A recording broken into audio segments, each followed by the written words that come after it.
Selebihnya yang tidak memakai itu dan tidak memakai malam yang dipanaskan berarti dia bukan batik.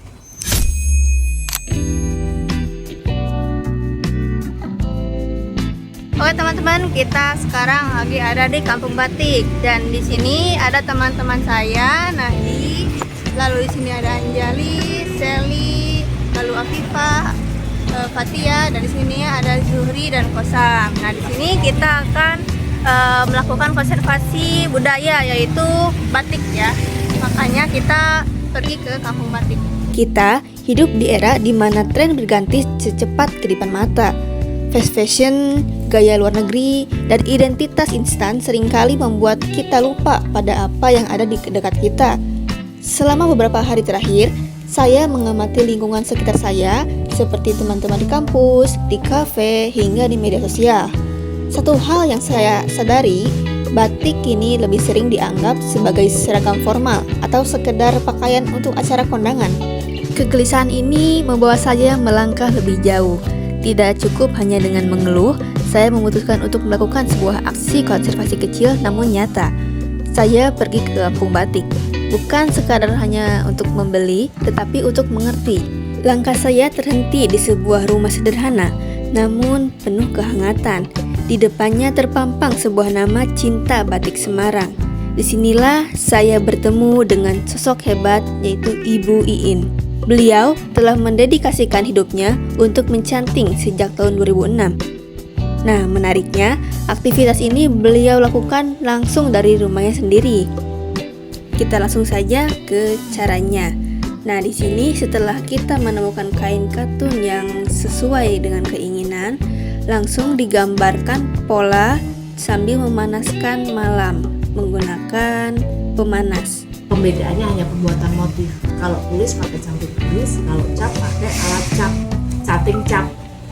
Selebihnya yang tidak memakai itu dan tidak memakai malam yang dipanaskan berarti dia bukan.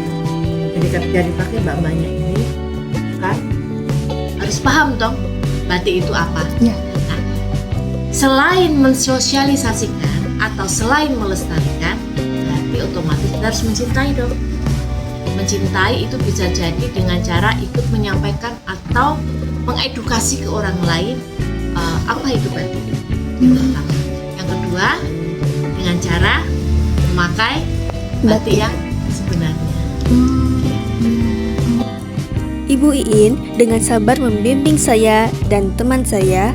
Beliau juga bercerita bahwa batik Semarang ini memiliki keunikan tersendiri.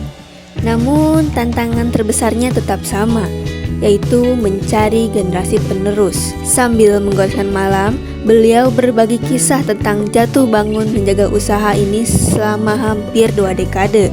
Dari beliau, saya belajar bahwa membatik bukan hanya sekedar pekerjaan teknis, tetapi juga soal menjaga rasa. Melihat ketekunan Ibu Iin di rumah ini, saya tersadar konservasi budaya yang sebenarnya yang sedang terjadi di sini, di ruang tamu ini, itu melalui tangan seorang ibu yang menolak membiarkan warisan kotanya redup.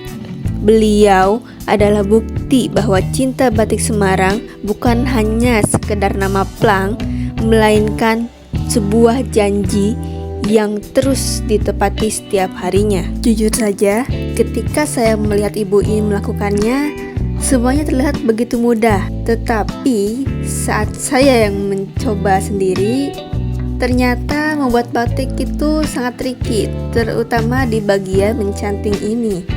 Dan mencanting ini jauh lebih sulit dari yang saya bayangkan, karena kita harus menjaga keseimbangan antara panasnya malam yang agar tidak terlalu encer atau tidak terlalu kentar, dan juga agar di dalam cantingnya itu tidak tumpah dan melebar, sekaligus menjaga tekanan tangan agar garisnya itu konstan.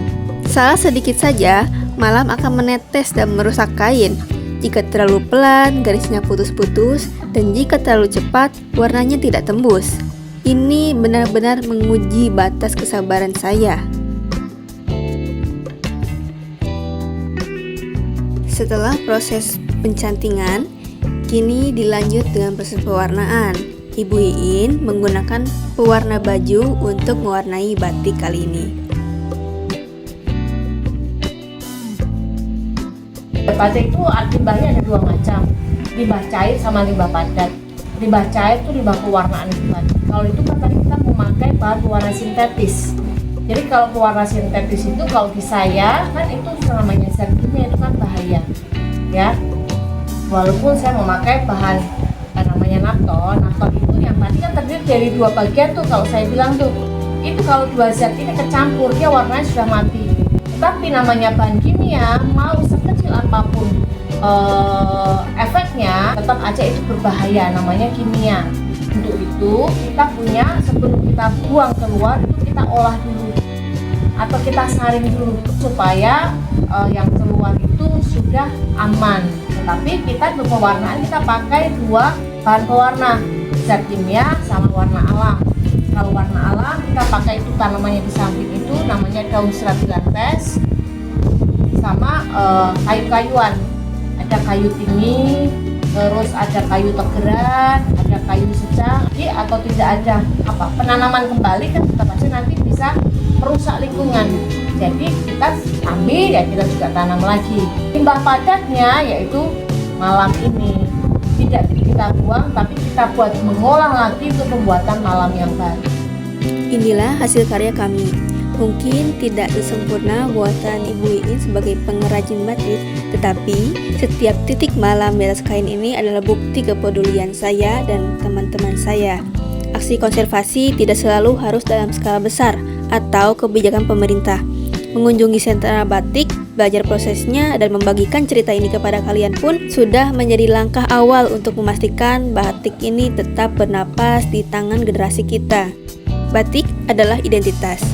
Ia adalah jati diri yang tidak boleh luntur oleh zaman. Maka dari itu, berbanggalah untuk memakai batik dan ramaikan lagi untuk memakai batik.